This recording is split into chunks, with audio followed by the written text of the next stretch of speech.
রাসূল সাল্লাল্লাহু আলাইহি সাল্লাম বলেন, ইন্না সাদকাতা সিররি তুতফিউ গাযাবার রাব্বি, গোপনে দান করলে আল্লাহর রাগ মিটে যায়।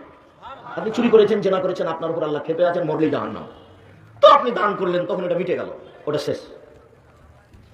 রাসূল সাল্লাল্লাহু আলাইহি ওয়াসাল্লাম বলেন, ইন্না সাদকাতা তুতফিউ হারাল কবুরে, নিশ্চয় দান কবরের শাস্তিকে বন্ধ করে দেয়। দেখেন, একটা থেকে আরেকটা ঘটিয়ে দিতে পারে। আপনি আপনার মায়ের নামে দান করলে কবরের শাস্তি বন্ধ হয়ে গেল। যেটা সিয়াম রোজা পারে না, যেটা সালাত নামাজ পারে না, যেটা হজ পারে না, যেটা তাসবিহ তাহলিল জিকির আজকার পারে না, কিন্তু দান পারে। রাসূল সাল্লাল্লাহু আলাইহি ওয়াসাল্লাম বলেন, ইন্না সাদকাতা তুতফিউল খাতিয়াতা কামা ইউতফিউল মাউ নার, নিশ্চয় দান মানুষের পাপকে মিটিয়ে দেয়, আগুন পানি যেমন আগুনকে নিভিয়ে দেয়।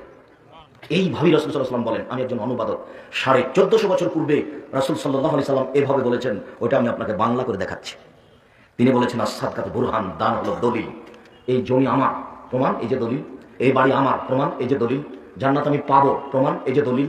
এইভাবে কোনো ইবাদত আসেনি দুনিয়াতে। ইবাদতের জগতে সবচেয়ে শক্তিশালী, ক্ষমতাধর, পাওয়ারফুল ইবাদত হলো দান।